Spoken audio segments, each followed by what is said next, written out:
memiliki ada kata Jibril. Oke lah, saya setuju dengan ungkapan atau narasi atau dalil yang dibuktikan oleh Ustaz Tata.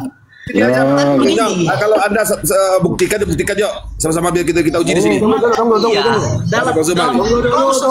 Tunggu dulu, ada ini guru kita. Tunggu dulu. Jangan Assalamualaikum guru enggak. Lanjut. Waalaikumsalam warahmatullahi wabarakatuh. Iya nih, suara saya kedengaran nggak ini?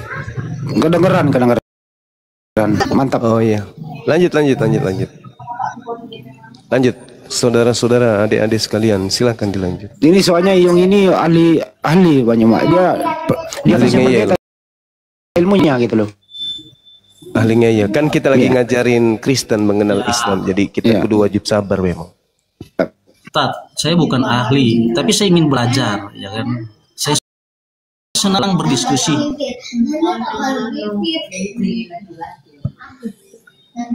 Zuma, nanti Bang Juma nanggapi nanti. Silakan. Yang lain juga, yang Tison dengan Zuma.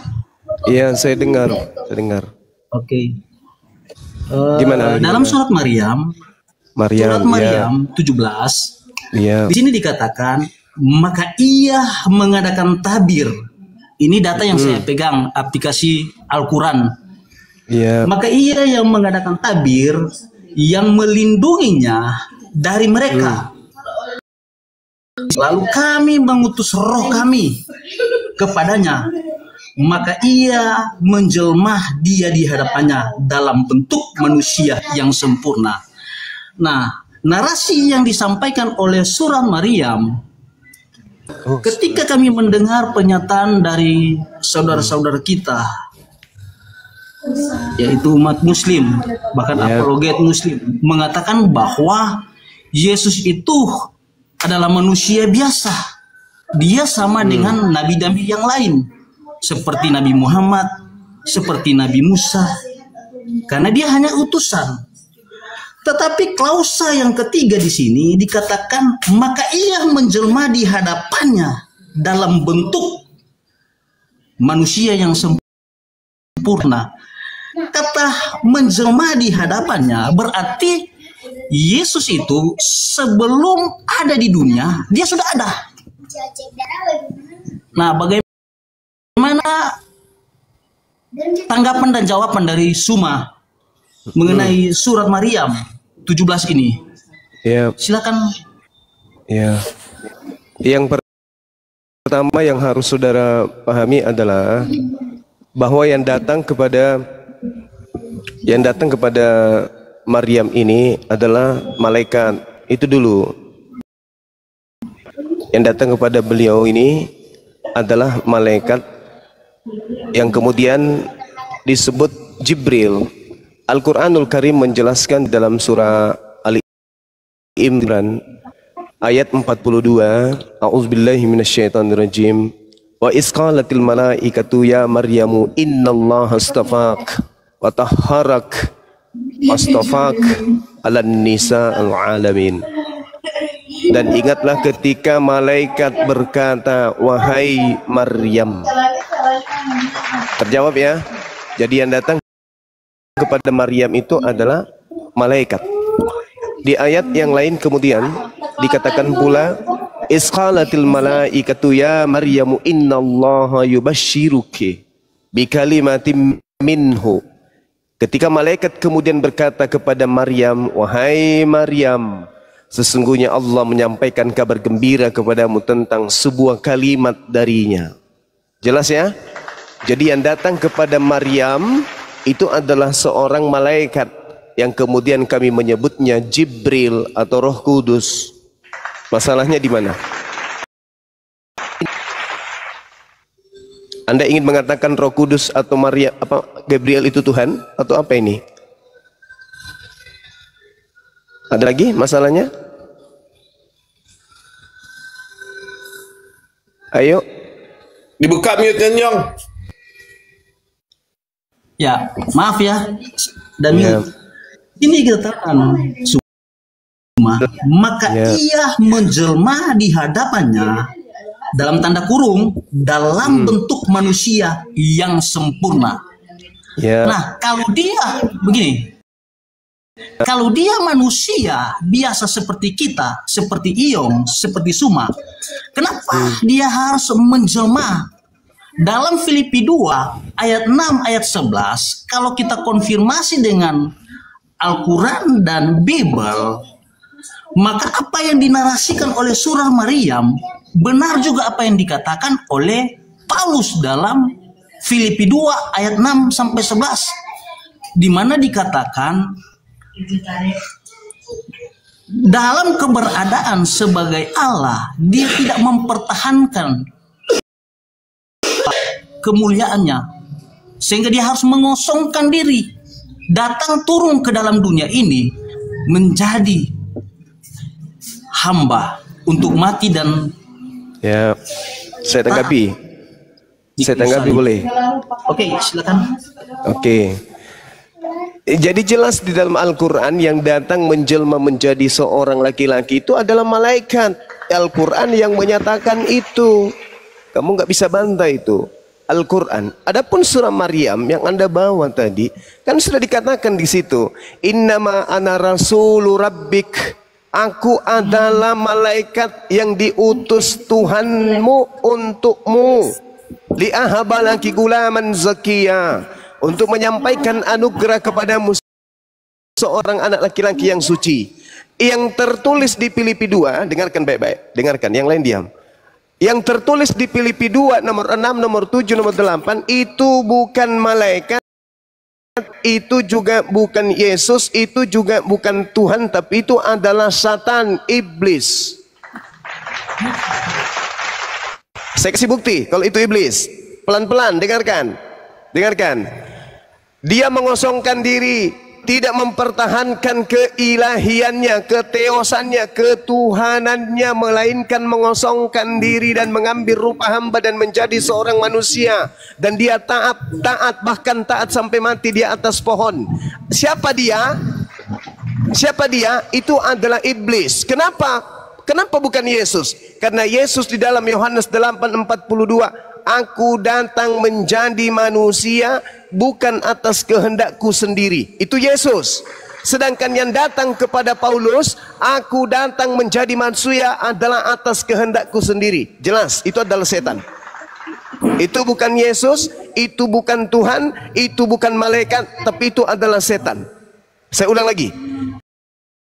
Itu Yesus, bukan. Apa buktinya? Yohanes 8:42. Aku menjadi manusia bukan atas kehendakku sendiri. Paulus mengatakan, oknum yang menjadi manusia ini adalah atas kehendaknya sendiri.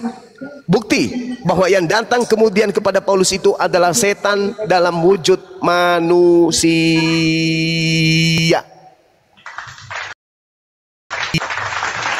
Silakan, ada lagi? Oke. Begini, Zoom. Silakan. Menarasikan seperti itu tidak objektif. Kenapa saya katakan tidak objektif? Narasi yang dibangun oleh saudara Suma itu terlalu liar dan terlalu bias. Mengapa saya katakan seperti itu? Kita kalau mau menarasikan sesuatu, kita harus memahami konteks ayat demi ayat. Satu pasal pun tidak cukup untuk kita mengambil satu kesimpulan. Iya. Silakan Anda bantah. Saudara bantah dari saya. Jangan curhat, saudara. Dalam Filipi 2, jangan curhat. Ayat 6 sampai 11. Lembaga Alkitab sudah memberikan patokan atau memberikan patokan. Ternyata lembaga yang memberikan. Yesus yang merendahkan di kayu salib. Yesus bohong berarti ya? Yesus bohong berarti dalam Yohanes 8:42, aku datang menjadi manusia bukan atas kehendakku. 8:42, aku datang menjadi. Berarti dia bohong. Karena di Filipi 2 dia datang menjadi manusia, mengosongkan dirinya karena kehendaknya sendiri. Mana yang betul? Oke. Yohanes 8 ayat 8. Coba saudara semua. Coba lihat. Silakan Anda baca. Yohanes 8:42, aku datang bukan atas kehendakku sendiri, melainkan kehendak Dia yang telah mengutus aku. Sedang yang terjadi di Filipi 2, sang pengutus itu sendiri yang nusul menjadi kecoa dan menjelma menjadi manusia, dan sampai mati pun dia manusia. Coba, siapa itu? Siapa yang menjelma menjadi manusia tuh yang datang kepada Paulus? Siapa itu? Iblis. Yesus adalah Tuhan. Hei, Yesus mengatakan, aku datang bukan atas kehendakku sendiri. Yang tertulis di Filipi 2, aku datang menjelma, mengosongkan diriku. Aku sendiri. Baca Kolose 2 nomor 9. Seluruh tubuh Yesus adalah kepenuhan ketuhanan. Jangan bantah saya kalau tidak ada dalil. Oke, Zuma, Silakan. kamu mencomot-comot ayat yang kamu sampaikan itu Yohanes 8 ayat 24. Narasi yang kamu sampaikan itu tidak salah. 42 Yohanes bukan 24. Jangan grogi, jangan grogi, jangan gemetaran kamu. Yohanes 8, 42. Jangan gemetaran. 42. Tunggu ya. Mari kita buktikan. Silakan.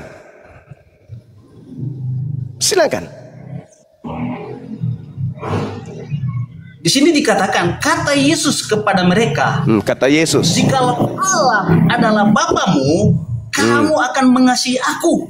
sebab aku keluar dan datang keluar. dari Allah, dan Keluar aku dan datang datang. bukan atas kehendakku sendiri, melainkan Keluar dan Dialah datang. yang mengutus aku. Oke? bandingkan Filipi 2. Itu keluar dan datang Tunggu atau dulu. dia sendiri? Dia keluar dari Bapa atau Bapa sendiri yang datang mengambil manusia? Ayo, bandingkan itu. Oke. Pakai otakmu, saudara. Yesus Pakai. benar. Silakan. Zoom. Ayo. Narasi Yesus yang silakan. diungkapkan dalam Yohanes 8 ayat 42 Dia datang dan keluar. bukan Ayo. berarti ketika Bukan berarti. dia katakan seperti ini, Mulai. sebab aku keluar dari Mulai. aku keluar dan datang dari Allah. Keluar dan datang. Bukan atas kehendakku sendiri. Bandingkan melainkan Filipi Dialah 2. yang mengutus aku. Bandingkan Filipi 2. Begini, saudara-saudara. Bisa menyatakan bahwa keberadaan Yesus bahwa sesungguhnya dia apa? sendiri. Dia sendiri, bukan dia sendiri. Bukan dia sendiri. Thank you. Sekarang dia kamu sendiri. baca Kolose 2, bandingkan dengan Kolose 2. Dalam Udah, diri Yesus jangan gemetaran, Ya. jangan gemetaran. Kau bahas Filipi 2 sekarang. Kau bahas, bacakan saya. ada kealahan. Oke, Filipi 2. Mulai. Filipi 2 silakan. Mulai kau. Semoga kamu sadar bahwa yang kau sembah bertahun-tahun ini adalah Satan. Oke, Filipi 2. Silakan. Yang baca. walaupun rupa Allah tidak menganggap kesetaraan. Artinya dalam walaupun rupa Allah dia tidak menganggap kesetaraan. Bukan berarti dia bukan Allah. Melainkan. Ayo, pintar kamu, cepat. Iya, melainkan mengosongkan diri. Ayo. Itu. Lalu mengosongkan diri. Lalu kalau dia manusia biasa, kenapa dia harus mengosongkan diri semua? Lalu sebelum dia menjadi manusia, dia kosongkan dirinya dulu. Lalu menjadi manusia atas kehendak siapa? Ya. Atas kehendak siapa? Kalau berinkarnasi, Atas kehendak siapa dia mengambil rupa manusia? Atas kehendak siapa dia mengosongkan diri, mengambil rupa manusia? Atas kehendak siapa?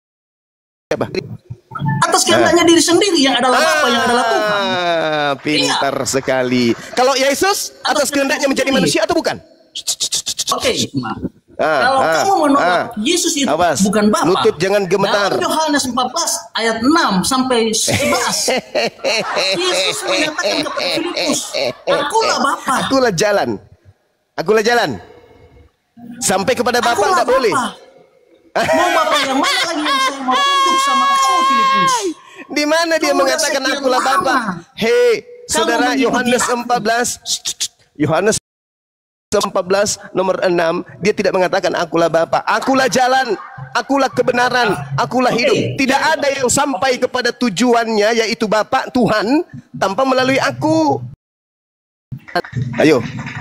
Ayo diskusi, ayo. Kamu mau bengkok terus atau saya mau luruskan? Pilih dulu. Kau mau bengkok sampai 7. Tunggu, saya tanya dulu. Anda mau saya luruskan atau Anda mau bengkok terus nih? Mau diluruskan nggak? Begini, mari enggak, sabar saudara. Anda mau saya luruskan atau mau miring ke kiri terus sampai mati? Begini. Itu saya tanya. Saya tanya saudara, dari tadi objektif, dari tadi itu ngomong, kau nggak objektif. Yesus mengatakan, aku datang menjadi manusia bukan atas kehendakku sendiri. Paulus didatangi setan dan setannya sendiri yang mengatakan, aku sendiri yang mau menjadi manusia dengan cara mengosongkan diriku sendiri. Coba saya tanya, Anda mau bengkok terus sampai kiamat atau Anda mau saya luruskan?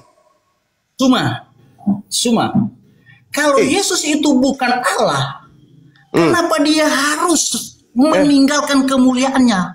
Iya. Dia Di mana lagi Yesus mengatakan dia meninggalkan kemuliaannya? Anda baca Yohanes 1 nomor 14. 2 ayat 6 sampai 11. Oke. Kita hadapkan dengan Yohanes 1:14 boleh? Boleh kau baca Yohanes 1:14? Yohanes 1. Ya, dia menjadi daging. Enggak, bukan itu, bukan dagingnya. Bukan dagingnya. Apa? Coba Anda baca aja dulu, baca. Oke, Silakan. Yohanes 1 ayat 14. Yes. Silakan, pelan-pelan.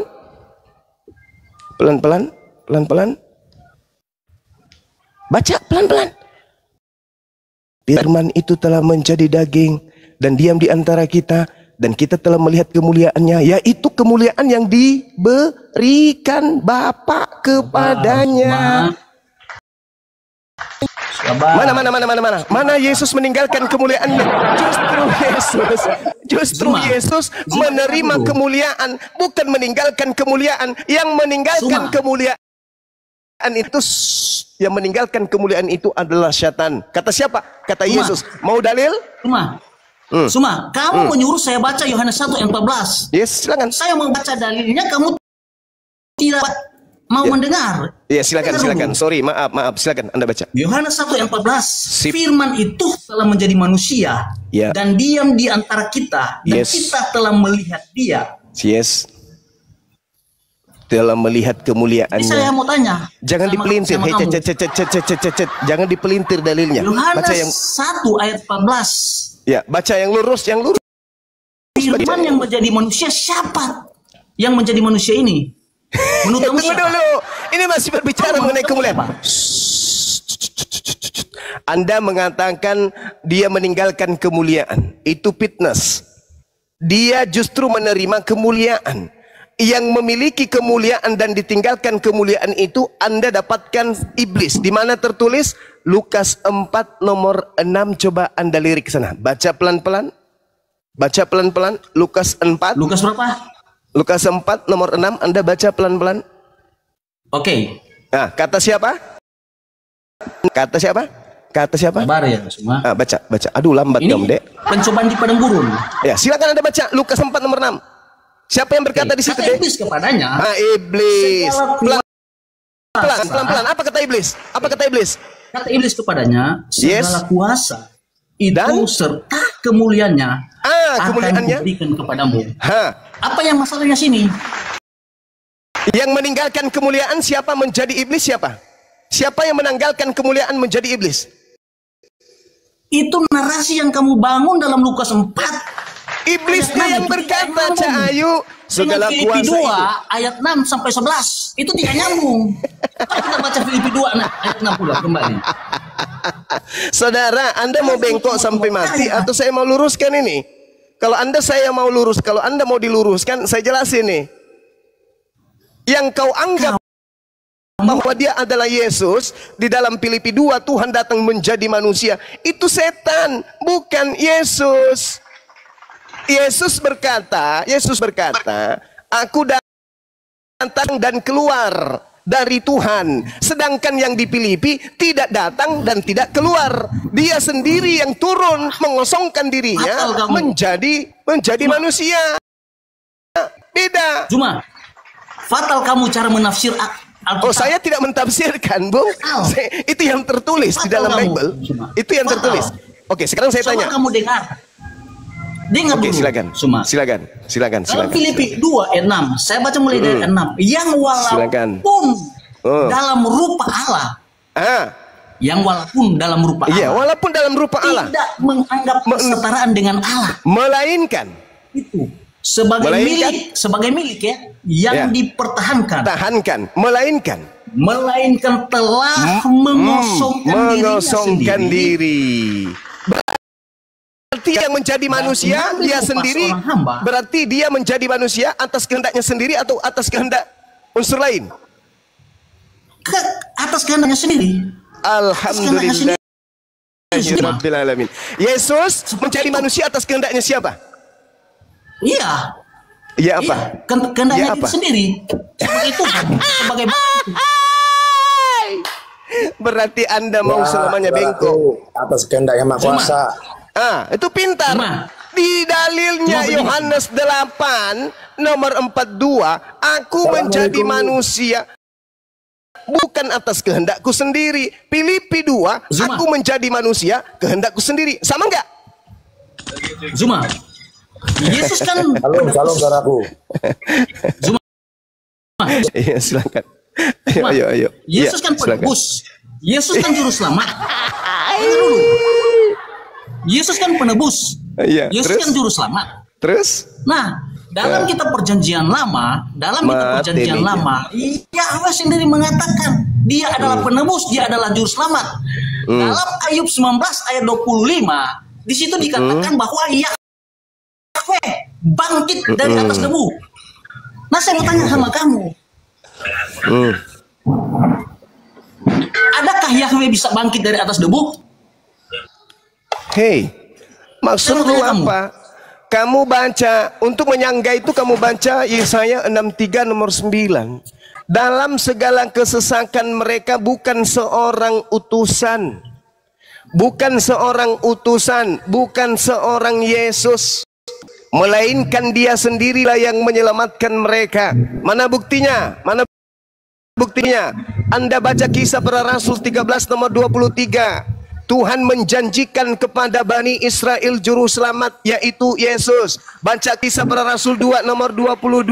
Yang aku maksud adalah Yesus, seorang yang berasal dari Nazaret. Dia adalah perantara yang ditunjuk Tuhan untuk melakukan mujizat, tanda-tanda kekuatan yang dilakukan oleh Tuhan melalui perantaraan Yesus. Baca Yohanes 5 nomor 36. Aku punya kesaksian yang lebih penting dari kesaksian Yohanes Pembaptis, bahwa seluruh mujizat, kekuatan, tanda-tanda yang aku lakukan di tengah-tengah Bani Israel, kekuatan, mujizat, tanda-tanda itulah yang aku lakukan sekarang, dan bersaksi bahwa dialah yang telah mengutus aku. Yesus utusan, kata Yesaya 63, bukan utusan, bukan duta, melainkan dia sendirilah yang menyelamatkan mereka. Dialah yang menebus mereka dalam kasihnya dan belas kasihnya. Ia mengangkat dan menggendong mereka dari sejak zaman dahulu kala. Jadi Yesus itu hanya utusan, kata Elohim bukan utusan. Yesus bukan. Aku, Yesus itu cuman alatku, cuman utusanku. Makanya dalam Yohanes 5 nomor 30 apa kata Yesus? Aku tidak dapat berbuat apa-apa dari diriku sendiri. Oke, silakan. Saya bicara. Anda mau bengkok lagi atau mau lurus nih? Kalau Yesus itu bukan utusan, Yesus itu bukan juru selamat, kenapa dalam Yohanes 8 ayat 24 di situ dikatakan, jika kamu tidak percaya, akulah dia. Kata dia di sini tertuju kepada Yahweh. Oh bukan. Maka kamu mati dalam dosamu. Nah, cuma bukan. Yesus merujuk Yesaya 63 ayat 9. Saya mau baca. Silakan. Di sini dikatakan, dalam segala kesesakan mereka bukan seorang duta atau utusan, melainkan ialah sendirilah yang menyelamatkan mereka. Dan dialah yang menebus mereka dalam kasihnya dan belas kasihnya. Siapa Bagaimana itu? Allah itu menjadi juru selamat?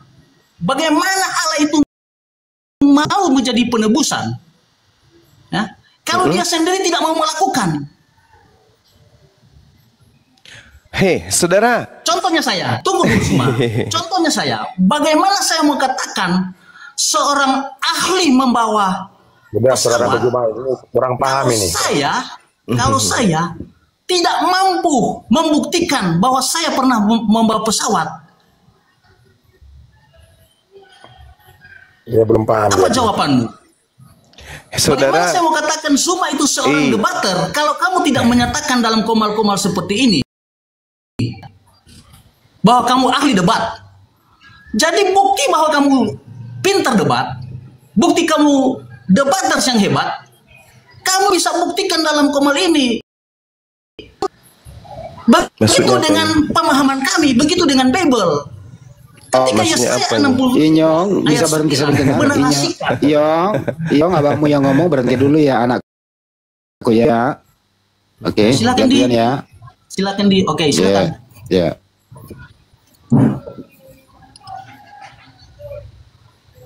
Gimana? Gimana tanggapi maksudnya apa itu?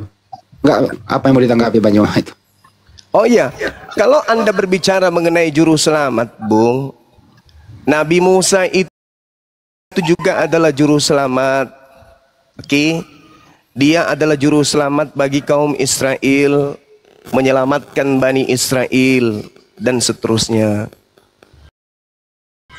Oke, Anda harus belajar itu.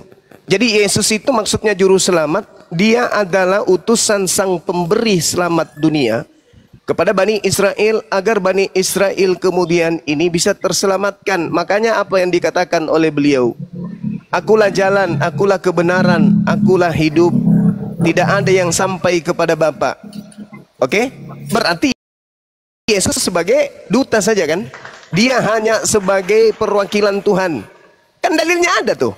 Bukan duta, bukan utusan, tetapi aku sendirilah, aku Tuhan yang mengutus para nabiku, para mesiasku untuk menyelamatkan manusia. Aku yang maha penyelamat ini mengutus Musa. Aku yang maha penyelamat ini mengutus Daud, mengutus Salomo, mengutus Yesus, mengutus Nabi Muhammad. Bukan mereka yang menyelamatkan aku. Mereka itu hanya sebagai penuntun yang memberikan jalan menuju kepada aku. Makanya Yesus mengatakan bahwa hidup kekal itu mengenal Dia satu-satunya Tuhan dan mengenal aku sebagai utusan. Itu konsepnya. Jadi kalau Anda mau bengkok, ya susah.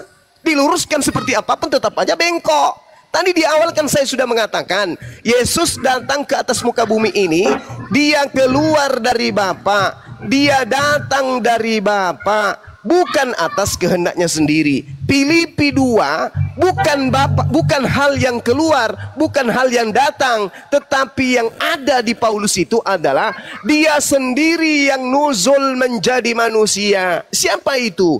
Iblis. Oke. Ya, bantah pakai dalil. Oke. Kamu Silakan. menarasikan, kamu menarasikan bahwa Ya, ada Musa suara itu noise juru di mana? selamat. Ada suara noise di saya ya? Bos. Oke. Sudah jelas. Dulu dicabut apa di mute. Silakan. Bantah pengakuan Yesus kalau Dia datang bukan atas kehendaknya. Silakan. Begini. Tadi kamu menarasikan bahwa Musa itu juru selamat. Oke lah. Tetapi apakah dia sumber juru selamat itu? Bukan, sama seperti Musa Yesus. saja berdoa. Ya, Yesus Ini juga Musa berdoa. mengatakan tadi.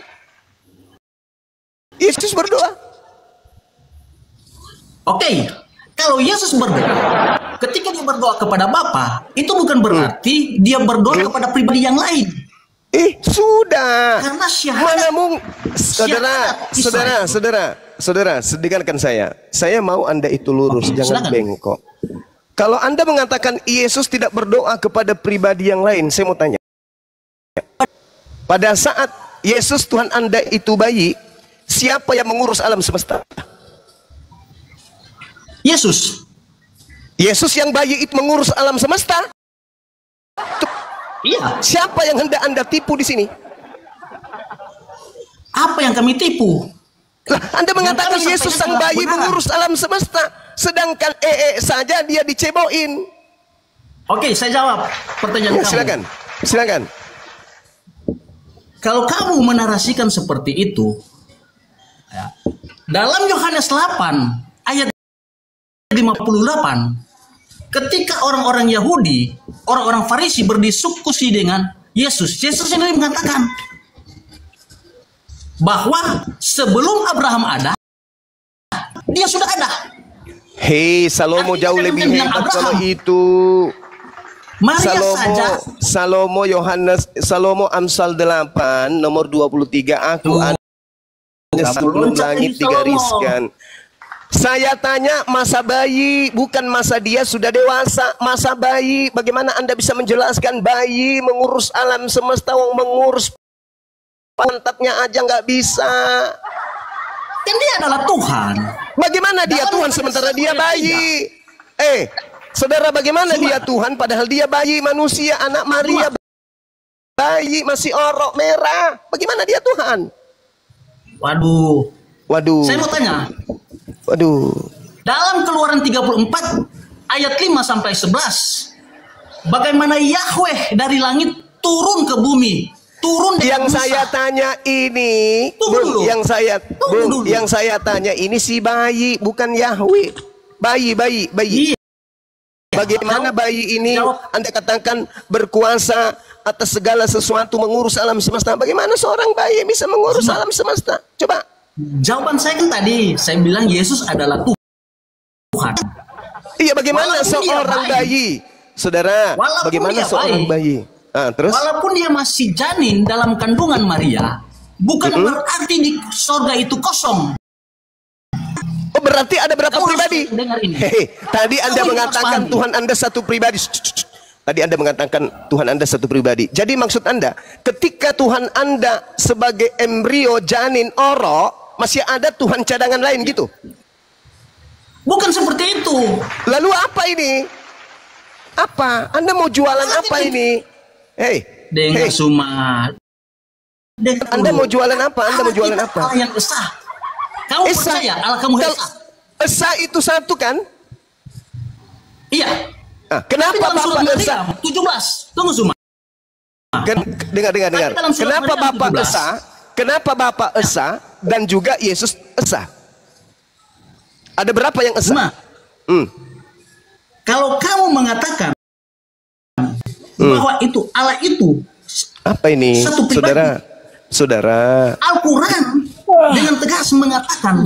Ini kenapa ini? Kok bantah-bantah terus dirinya ini? Kenapa ini, saudara? Dalam surat Anda Maryam 17 berkata Tuhan Anda satu pribadi. Saya tanya, bayi ini mengurus apa rupanya alam semesta ini? Anda katakan masih ada di surga. Siapa yang di surga? Siapa yang di bumi? Dia kan Tuhan. Dia Tuhan. Bagaimana bayi ini dengar. Bagaimana bayi ini mengurus alam semesta, sedangkan untuk ke toilet aja dia digendong emaknya, nggak bisa jalan sendiri. Bagaimana mau mengurus hal yang lebih besar? Zuma, mana bukti Maria menggendong Yesus bawa ke toilet? Sekarang mana bukti Yesus sang orok berjalan ke toilet? Mana bukti apa yang kamu katakan? Mana bukti Yesus yang orok berjalan ke toilet? Mana bukti sang orok berjalan ke toilet? Kamu yang harus buktikan itu. Kamu yang harus membuktikan, karena kamu menuduh Yesus itu orok yang adalah Tuhan, bukan saya. Maka saya tanya, Tuhan itu maha berkehendak. Tolong tunjukkan bukti kalau Yesus pernah berkehendak ke toilet sendiri. Mana? Menggaruk punggungnya aja dia nggak bisa-bisanya, cuma nangis. Itu sinyal kalau lagi ada nyamuk atau ada semut atau ada lalat. Itu sinyal buat emaknya. Ada yang nggak beres. Ada oli kotor yang keluar dari lubang. Si bayi nangis, mama, ada sesuatu keluar dari pantat, ma. Mana kuasanya? Itu yang kau tuhankan. Itu Tuhanmu. Itu Tuhanmu. Sedangkan si bayi ketika dia sudah dewasa, membangkitkan orang mati pun dia masih berkata, aku tidak dapat berbuat apa-apa dari diriku sendiri.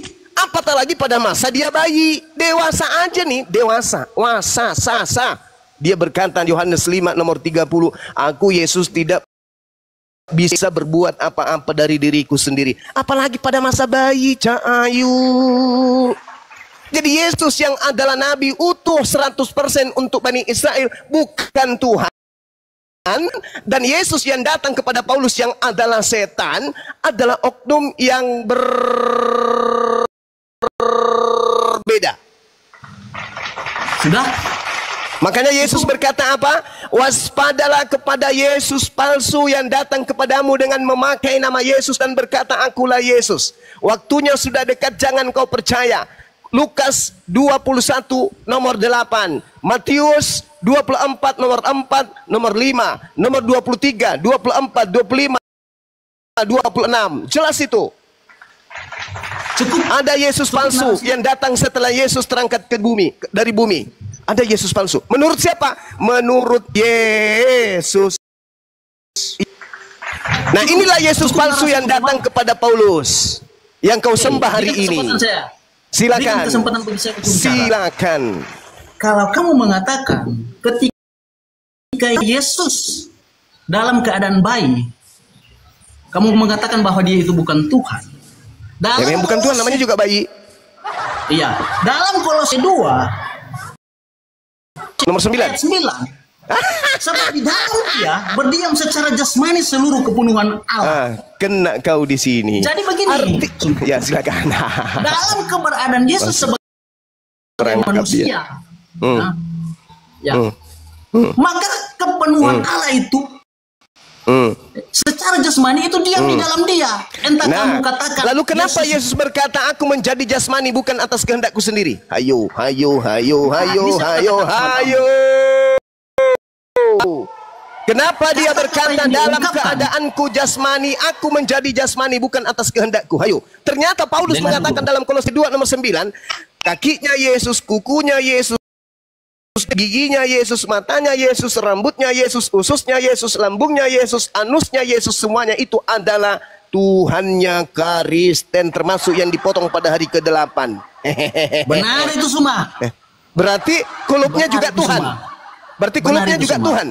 Kulupnya juga Tuhanmu. Iya. Masya Allah. Di mana kulupnya sekarang? Tuhan yang kulup ini di mana sekarang? Ketika Yesus yang adalah Tuhanmu terangkat ke langit, kulupnya ikut nggak?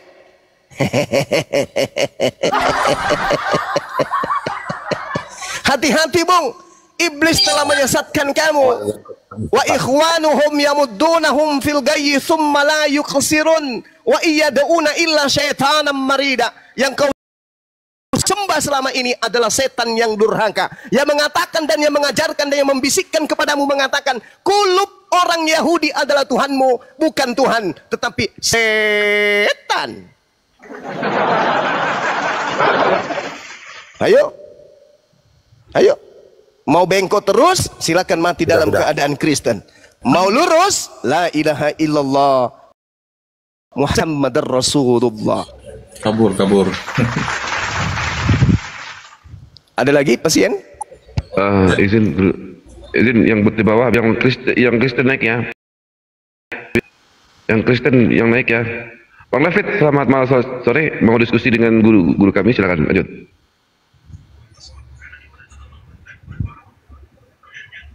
Saya Kristen. Kita doakan teman kita tadi, mudah-mudahan dia memilih lurus daripada tetap seperti yang sekarang bengkok kiri ibarat anjing mengejar. Mudah-mudahan pasti itu. Iya, amin.